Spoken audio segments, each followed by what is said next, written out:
Yo, what's up guys? For today's video, magluluto tayo ng karneng baboy. Hindi ko alam yung pangalan ng luto nito. Kaso nga lang, basta tignan nyo na kayo na mag-judge kung anong luto yung lulutuin ko. Andiyan, nagbili na nga ako ng mga gulay na sahog ng ating karne. At yan lang po yan sa tabi-tabi. At ngayon, syempre, nakabili na tayo ng ating mga gulay at mga ricado. At yan, nandito tayo sa preparation. Ayan, magagayat na tayo ng gulay. At yan, syempre, linisan muna natin yung ating mga gulay para malinis. Mas masarap kasi magluto pag ikaw mismo yung magluluto dahil alam mo, malinis yung gawa mo. Tama? O tama? Alright!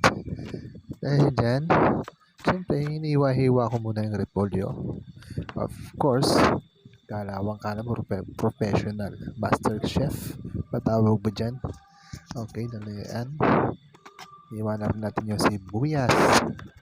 Diyos mio, bilisan na lang po natin yung ating video para po hindi po tayo masyadong mainip sa ating panonood. Siyempre naman, kasi pagka tinagalan pa po natin yan, yung preparation po natin ay mas matagal. Mas marami maboboard, di ba? Alright guys, kasabi nga nila, this is it, let's go. At yan nga po, habang nag-iintay po ang inyong DJ Onid, ay nagsayaw pa, nag-tiktok pa nga ang person. At yan na nga, naku, sumayaw-sayaw pa to habang nagluluto. Ano bang ginagawa mo, DJ?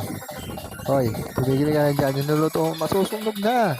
Diyos ko Lord, ano ba yan sinasayaw mo dyan? Nako, bilisan mo at ang iyong niluluto ay kumukulo na. Baka maubusan na ng kanyon, ng tubig. Diyos mio, marimar. At dahil nga dyan, siyempre, nakita nga natin kumukulo na yung ating nilaga. Siyempre, nalagyan natin yung ibang masangkap para mapasarap ang ating luto. Sabi nga na, cook with love. Alright. At dahil dyan, eto na nga, ilalagay na natin ang mga pangpalasa. Lagyan, paminta. Lagyan na natin yung paminta. Lagay ng konti. At syempre, yung repolyo lalagay na natin. Yun yung isang favorite ko kasi dyan na repolyo. Okay. Sige lang, DJ. Take your time. Kahit medyo mabilis yung video, huwag ka na mag-post. Tapos ko nagpo-post pa kasi.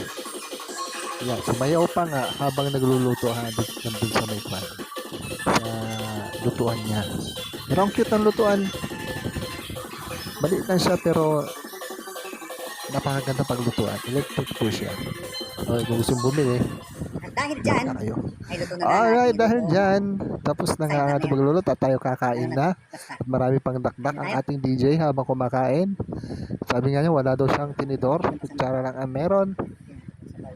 Ayan, tinaktak na nga ni DJ ang kanyang sabaw. Okay. Let's eat. Alright guys, thank you very much for watching.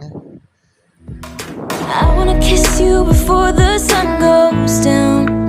It's what you're doing, making me feel like I'm falling.